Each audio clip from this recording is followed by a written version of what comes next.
Good morning વિદ્યાર્થી મિત્રો. હવે આપણે ચેપ્ટર નંબર 16ની અંદર ટકાઉ પ્રબંધનમાં જંગલને લગતી વ્યક્તિઓ વિશે અભ્યાસ કરવાનો છે, એટલે કે સ્ટેક હોલ્ડર્સ ઓફ ફોરેસ્ટ, જેમાં જંગલોની વિવિધ નિપજોનો ઉપયોગ કરીએ છીએ. આપણે આપણા રોજિંદા જીવનની અંદર વિવિધ પ્રકારની જંગલની નિપજોનો ઉપયોગ કરીએ છીએ. જંગલ સ્ત્રોત પર આપણી નિર્ભરતામાં વિવિધતા છે. કેટલાક લોકો પાસે ઘણા બધા આના માટે વિકલ્પો પણ છે. જો જંગલને લગતી કેટલી વ્યક્તિઓ, તો જંગલની અંદર તેમજ તે નજીક રહેનારા લોકો પોતાની અનેક જરૂરિયાત માટે જંગલ પર નિર્ભર રહે છે. મતલબ કે તે જંગલમાંથી જુદી જુદી વસ્તુઓ પ્રાપ્ત કરે છે, લાકડું, પછી દવાઓ, બરાબર, વગેરે જેવી વસ્તુઓ. સરકારના વન વિભાગ કે જેની પાસે જંગલનું નિયંત્રણ છે અને તે જંગલમાંથી પ્રાપ્ત સ્ત્રોતોનું નિયંત્રણ કરે છે. વન વિભાગ, ફોરેસ્ટ ડિપાર્ટમેન્ટ, જે જંગલ વિસ્તાર જે હોય છે તેનું નિયંત્રણ કરે છે. તેની અંદર બિનજરૂરી જે વૃક્ષોનું કપાતા હોય છે તેનું પણ નિયંત્રણ કરે છે. ઉદ્યોગપતિઓ જેવા કે ટીમરૂના પર્ણ, જે માંથી બીડી બનાવવાથી લઈને કાગળ નિર્માણ સુધી જંગલની પેદાશોનો ઉપયોગ થાય છે. સો વિવિધ કાગળ મિલ સુધી જંગલની વિવિધ નિપજોનો ઉપયોગ કરે છે, જો કે જેઓ જંગલના કોઈ પણ એક વિસ્તાર પર આધારિત હોતા નથી. એટલે કે ટીમરૂના પર્ણ જે છે તેનો ઉપયોગ શેની અંદર થાય છે? બીડી બનાવવા માટે થાય છે. તે ઉપરાંત તમે જાણો છો કે વનસ્પતિમાંથી જે છાલ હોય છે તેમાંથી કાગળ પણ બને છે. પ્રકૃતિ પ્રેમીઓ કે જે વન્યજીવ અને પ્રકૃતિનું મૂળ સ્વરૂપમાં સંરક્ષણ ઈચ્છે છે, એના માટે કેટલીક સાર્વજનિક સંસ્થાઓ પણ કાર્યરત હોય છે. શું હોય છે? કેટલીક સાર્વજનિક સંસ્થાઓ કાર્યરત હોય છે. અને આ સંસ્થાઓ પ્રકૃતિ પ્રેમી હોય છે, એટલે કે તે પર્યાવરણનું જતન કરે છે. પ્રત્યેક સમૂહને જંગલમાંથી શું પ્રાપ્ત થાય? તો જો ત્યાં સ્થાનિક લોકો, એટલે જે જંગલની આસપાસ રહે છે તે બળતણ માટે લાકડું, નાની લાકડીઓ અને છાપરા માટેના પરાળની જરૂરિયાત હોય છે.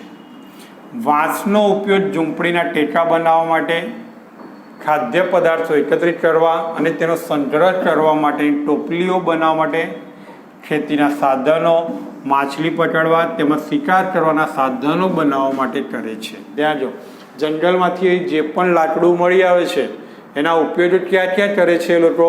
તો પહેલાં તો બળતણ માટે લાકડાનો ઉપયોગ થાય, નાની લાકડીઓ વપરાય, છાપરા માટે પરાળ અથવા વાંસનો ઉપયોગ ઝૂંપડીના ટેકા બનાવવા માટે કરે, ખાદ્ય પદાર્થો એકત્રિત કરવા માટે અને તેનો સંગ્રહ કરવા માટે આપણે પેલી છાબડી જેવું આવે, ટોપલી આવે તે, ખેતી માટેના સાધનો બનાવવા માટે, માછલી પકડવા અને શિકાર કરવાના સાધનો બનાવવા માટે.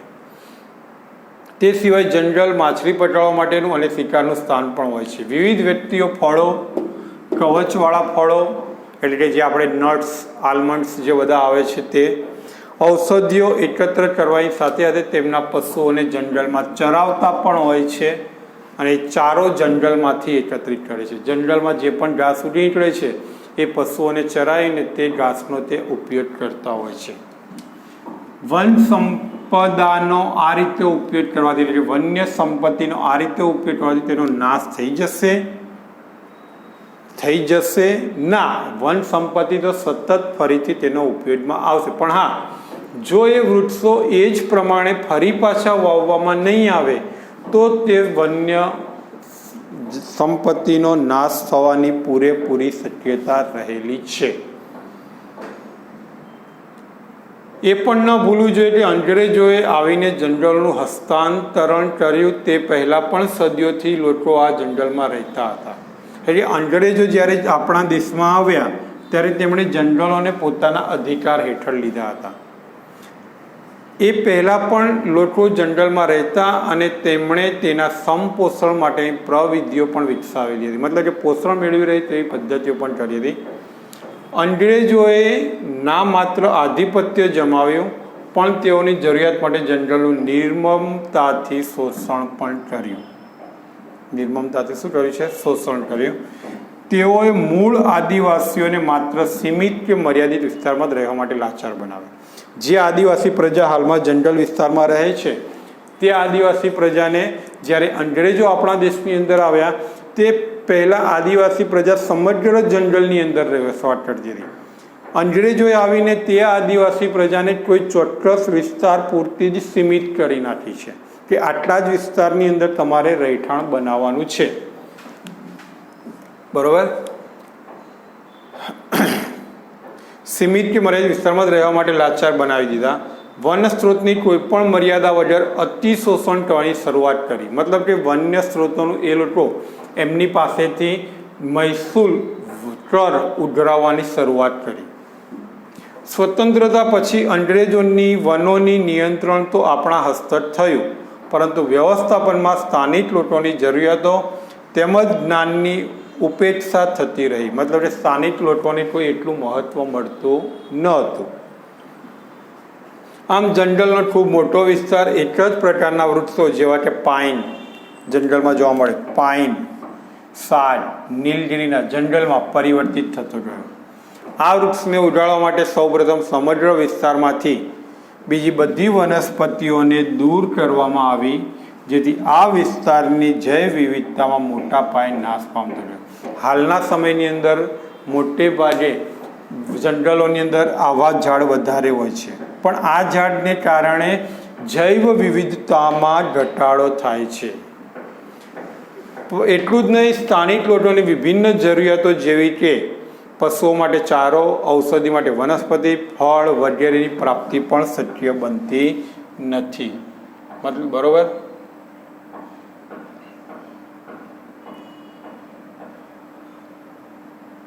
આ રીતના વાવેતરથી ઉદ્યોગને લાભ મળતો થયો, જે વન વિભાગ માટે આર્થિક આવકમાં મોટો. એટલે કે આ રીતે તેમણે કર્યું તો ઉદ્યોગોને લાભ થયો, પણ સામે જે જૈવ વિવિધતા છે એ જૈવ વિવિધતાની અંદર ઘટાડો થયો. અને જૈવ વિવિધતામાં ઘટાડો થયો, પરિણામે વન વિભાગને ફાયદો થયો, પૈસા મળ્યા, પરંતુ લોકોની મુશ્કેલીમાં વધારો થયો. કેટલાક ઉદ્યોગો જંગલની નીપજ પર જ નિર્ભર છે, જેમ કે ઇમારતી લાકડું, કાગળ, લાટ, રમતની સામગ્રીનો સામાન, આ બધું જંગલમાંથી જ બને છે. જંગલી લાકડામાંથી જ બધું તૈયાર થાય છે. ઉદ્યોગો જંગલોને પોતાની ફેક્ટરી માટે માત્ર કાચા માલનો સ્ત્રોત તરીકે જ માત્ર ગણે છે. એટલે ઉદ્યોગોની અંદર કાચા માલ તરીકે જંગલોનો જ ઉપયોગ કરવામાં આવે છે.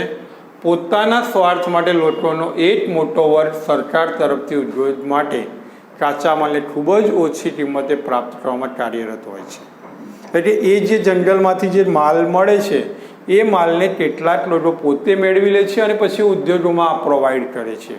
બરોબર? એટલે પોતે વચ્ચે અમે કમિશનને રાખતા હોય છે, કારણ કે સ્થાનિક નિવાસીઓની તુલનામાં આ વ્યક્તિઓની પહોંચ સરકારમાં ઘણી વધારે ઉપર સુધી હોય, જેથી તેઓને તે ક્ષેત્ર કે વિસ્તારની જાળવણી તેમજ વિકાસમાં કોઈ રસ હોતો નથી. એટલે એનો વિકાસ કરવામાં એને વરસ ના હોય, એને તો એના રૂપિયાથી મતલબ હોય છે. જેમ કે ઉદાહરણ આપી, કોઈ જંગલના સાગના બધા વૃક્ષને કાપી નાખ્યા પછી તે અન્ય દૂરના જંગલમાંથી હવે સાગ પ્રાપ્ત કરવા માંડે છે. પરિણામે કોઈ મતલબ નથી, કારણ કે તેઓ જંગલનો યોગ્ય ઉપયોગ સુનિશ્ચિત રીતે કરે છે, જેથી આવનારી પેઢી માટે પણ પ્રાપ્ત થઈ શકે. આ પ્રકારનો વ્યવહાર કરનાર લોકોને જંગલનો આડેધડ ઉપયોગ કરતા કેવી રીતે રોકવા જોઈએ તે આપણે વિચારવાનું છે. એટલે જે લોકો જંગલનો આડેધડ ઉપયોગ કરી રહ્યા છે, મન ફાવે તેમ વૃક્ષોને કાપી રહ્યા છે, પરિણામે એને કેવી રીતે અટકાવવા જોઈએ.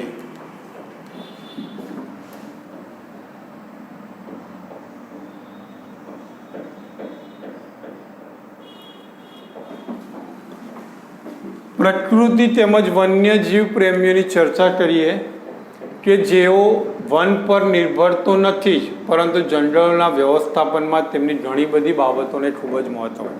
એ જંગલોનું જે વ્યવસ્થાપન કરવાનું છે એમાં તે બધી વ્યક્તિઓ ખૂબ જ મોટો ભાગ ભજવે છે. બરાબર? ખૂબ જ મોટો શું કરે છે? તે ભાગ ભજવે છે. સંરક્ષણ માટે શરૂઆત જોઈએ તો મોટા પ્રાણી વાઘ, ચિત્તા, હાથી તેમજ ગેંડાના સંરક્ષણથી થઈ હતી. પહેલા લોકો માત્ર વાઘ, ચિત્તા, હાથી, ગેંડાનું સંરક્ષણ કરતા. પછી એમને સમજાવ્યું કે સંપૂર્ણ જૈવ વિવિધતાનું સંપૂર્ણપણે સંરક્ષણ કરવાનું મહત્વ સમજાવ્યું.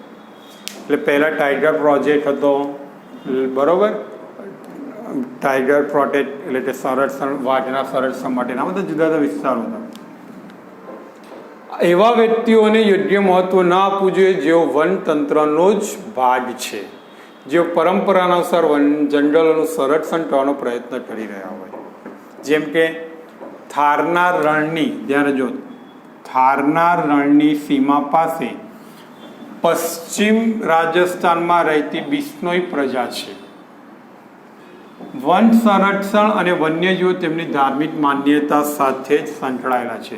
આ બિશ્નોઈ જાતિના જે લોકો છે તેઓ વન સંરક્ષણ કરવામાં અને વન્યજીવોના સંરક્ષણના કાર્ય સાથે સંકળાયેલા છે.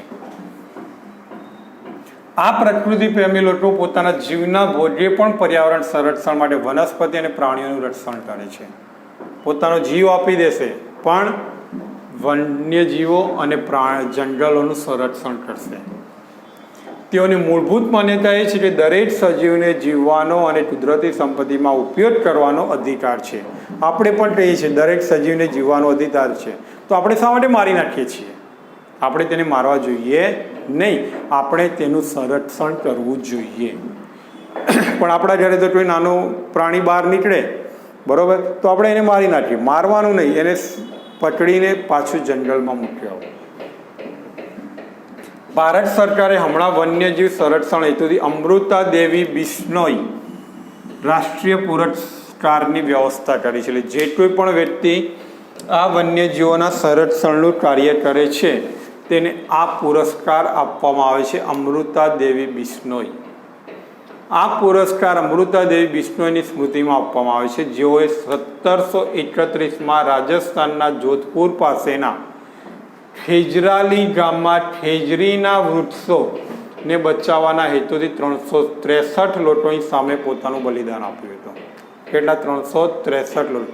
એટલે આમાં ઇન્સિડન્ટ એવો હતો કે ખેજરીના વૃક્ષોને બચાવવા માટે અમૃતા દેવી નામની લેડીઝે જે વ્યક્તિઓ આ વૃક્ષોને કાપવા માટે આવ્યા હતા તેમની સામે જ પોતાનું બલિદાન આપી દીધું હતું. પોતે એ વૃક્ષોને સાથે કપાઈ ગયા હતા. આમ જંગલોના પરંપરાગત ઉપયોગની રીતનો વિરુદ્ધ પૂર્વગ્રહનો કોઈ ખાસ આધાર નથી. એટલે કે આ જંગલો અને વન્યજીવોના સંરક્ષણ માટે હાલમાં પણ આપણી આસપાસ ઘણા બધા જીવદયા ટ્રસ્ટો કાર્યરત છે. તો એ દરેક ટ્રસ્ટની અંદર તમારી ઘરની આસપાસ કોઈ પણ આવું બને તો એ દરેક ટ્રસ્ટને તમે જાણ કરો. એ ટ્રસ્ટના કોઈ પણ વ્યક્તિ આવશે અને જે પણ પ્રાણી હશે એ પ્રાણીને લઈ જશે. એને મારશો નહીં, બરોબર? કે ધારો કે સાપ નીકળે છે, સાપને પણ મારો નહીં, એની હિલચાલ પર ધ્યાન રાખો અને એ ટ્રસ્ટની અંદર ફોન કરો તો એ ટ્રસ્ટના વ્યક્તિઓ આવશે અને લઈ જશે. જંગલોના પરંપરાગત ઉપયોગની રીતોનો વિરુદ્ધ પૂર્વગ્રહનો કોઈ ખાસ આધાર નથી. જેમ કે વિશાળ હિમાલય રાષ્ટ્રીય ઉદ્યાનનું સુરક્ષિત ક્ષેત્રમાં આલ્પાઇનના જંગલ છે, જે ઘેટાઓનો ચારો હતો. હિમાલયની અંદર આલ્પાઇનના જંગલ જે ઘેટાનો ચારો હતો. ભરવાડો પ્રત્યેક વર્ષે ગ્રીષ્મ ઋતુમાં પોતાના ઘેટા ઘાટીઓમાંથી આ વિસ્તારમાં ચરાવવા માટે લઈ જતા હતા. ઘાટી એટલે કે પર્વતીય વિસ્તારોમાંથી. આ વિસ્તાર રાષ્ટ્રીય ઉદ્યાન તરીકે જાહેર થવાથી આ પ્રવૃત્તિ બંધ થઈ. એટલે જે આલ્પાઇનના જંગલો હતા એને રાષ્ટ્રીય ઉદ્યાન જાહેર કરી દેવામાં આવે. રાષ્ટ્રીય ઉદ્યાન હોય એટલે ત્યાં કોઈ પણ માનવ પ્રવૃત્તિ થઈ શકે નહીં. પરિણામે જે ઘેટાઓને જે ચારા માટે ત્યાં લઈ જવામાં આવતા હતા એ ચારાની પ્રવૃત્તિ અહીંયા શું થઈ જાય છે? બંધ થઈ જાય છે. જેના કારણે પહેલાં આ ઘાસ ખૂબ જ લાંબા થઈ જાય છે અને લંબાઈને કારણે જમીન પર પડી જાય છે અને નવા ઘાસની વૃદ્ધિ શું થઈ જાય છે? અટકી જાય છે. બરાબર? એટલે કે નવું ઘાસ ત્યાં ઉગતું નથી. ખ્યાલ આવી ગયો? એટલે આવી જે અમુક જગ્યાએ જે ઘાસને થતું હોય છે એ ઘાસને થતું પણ અટકાવવું ખૂબ જ જરૂરી છે. વધી ન જવું જોઈએ, નાનું હોય ત્યાં જ એનું કટિંગને થવું જોઈએ. આ સંરક્ષિત વિસ્તારના સફળ વ્યવસ્થાપન માટે સ્થાનિક નિવાસીઓને બળપૂર્વક રોકી રાખવાની નીતિ લાંબા સમય સુધી સફળ થઈ નહીં. એટલે કે ઘણા લોકો એવા હતા જે આ લોકોને શું કરતા હતા, રોકી રાખતા. તમારે તે વિસ્તારની અંદર આલ્પાઇનના વૃક્ષો માટે ડેટાને ચરવા માટે લઈ જવાના નથી, પણ એ લોકો ત્યાં સફળ થઈ શક્યા નહીં.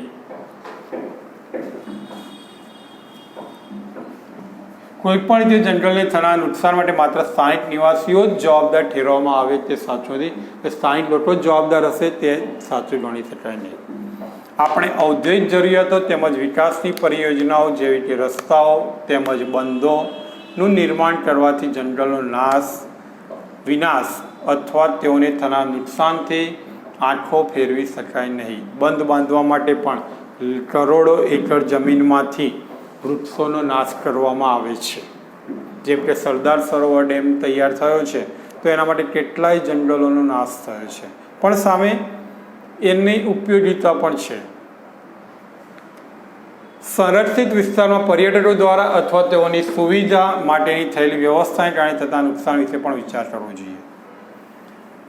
વનોની પ્રાકૃતિક છબીમાં મનુષ્યનો હસ્તક્ષેપ ખૂબ જ વધારે છે. મનુષ્ય ખૂબ જ મોટો ભાગ ભજવે છે. આ હસ્તક્ષેપની પ્રકૃતિ તેમજ મર્યાદાને નિયંત્રિત કરવી પડશે. જંગલના સ્ત્રોતનો ઉપયોગ એવી રીતે કરવો પડશે જે પર્યાવરણ તેમજ વિકાસ બંને માટે હિતકારી. જંગલોનો આપણે એ રીતે ઉપયોગ કરવાનો જે પર્યાવરણ માટે પણ હિતકારી હોય અને લોકો માટે પણ તે હિતકારી હોય, તે રીતે જંગલોનો ઉપયોગ કરવો જોઈએ. બરોબર, મન ફાવે તેમ તેનો ઉપયોગ કરવો જોઈએ નહીં.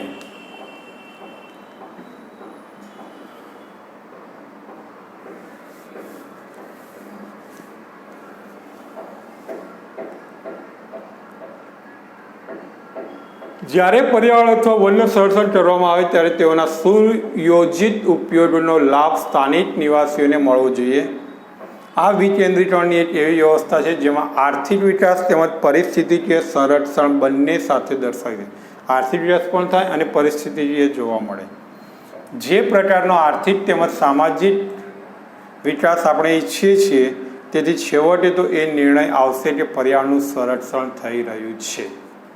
શું થઈ રહ્યું છે? પર્યાવરણનું સંરક્ષણ, તેનો વિનાશ થઈ રહ્યો નથી. પર્યાવરણ માત્ર વનસ્પતિ અને પ્રાણીઓના સજાવટનું સંગ્રહ સ્થાન નથી. આ એક જટિલ વ્યવસ્થા છે જેમાંથી આપણા ઉપયોગ માટે અનેક પ્રકારના પ્રાકૃતિક સ્ત્રોતો પ્રાપ્ત થાય છે. આપણે આપણા આર્થિક તેમજ સામાજિક વિકાસની પૂર્તતા કરવા માટે આ સ્ત્રોતનો સાવચેતીપૂર્વક ઉપયોગ કરવો જોઈએ. બિનજરૂરી તેનો ઉપયોગ કરવો જોઈએ નહીં.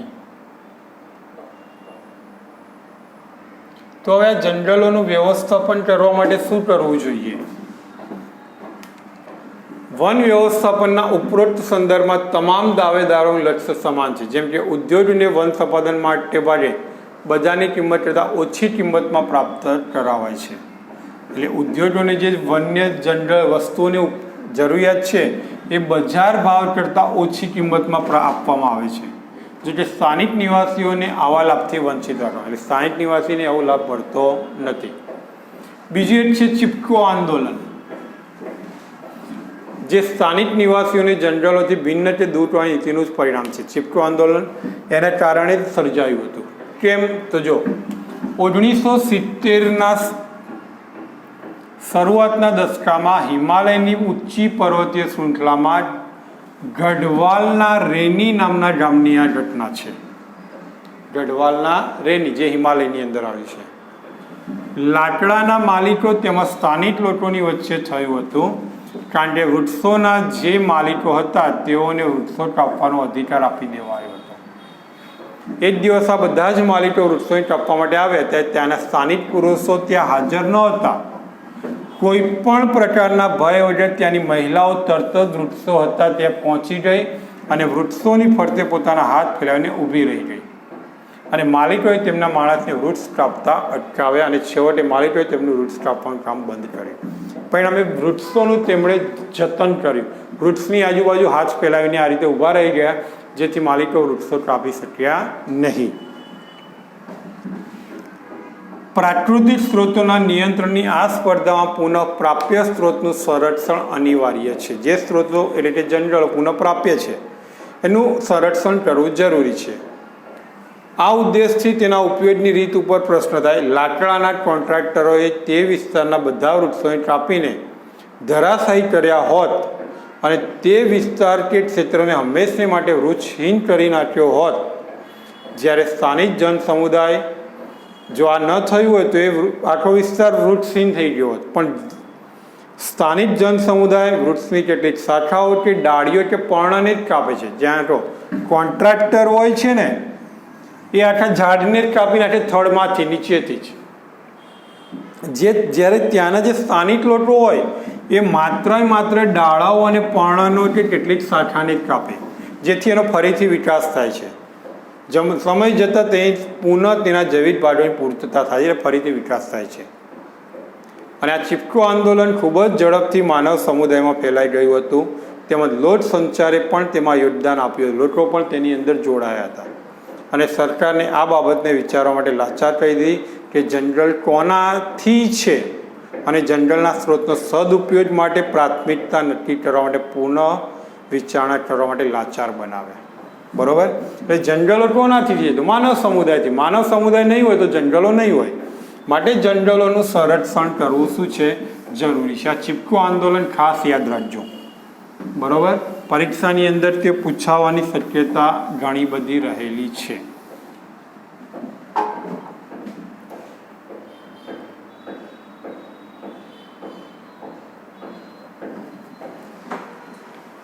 અનુભવેલ લોકોને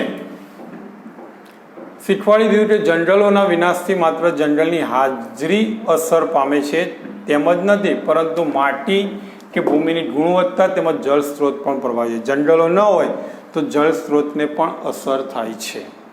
હાલમાં તમે જુઓ તો વરસાદની અનિયમિતતાને બધું થાય છે એ જંગલોને કારણે જ થાય છે.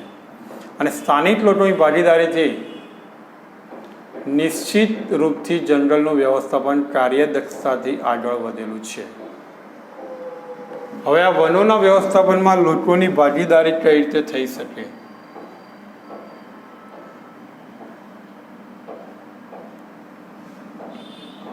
તો જો 1972માં પશ્ચિમ બંગાળના વન વિભાગના પ્રદેશના દક્ષિણ પશ્ચિમ જંગલોમાં નાશ થઈ રહેલા સાલ વૃક્ષ, પશ્ચિમ બંગાળના દક્ષિણ પશ્ચિમ જિલ્લાઓમાં નાશ થયેલા સાલ વૃક્ષના જંગલની પુનઃપ્રાપ્તિ કરવાની યોજના અસફળ થઈ.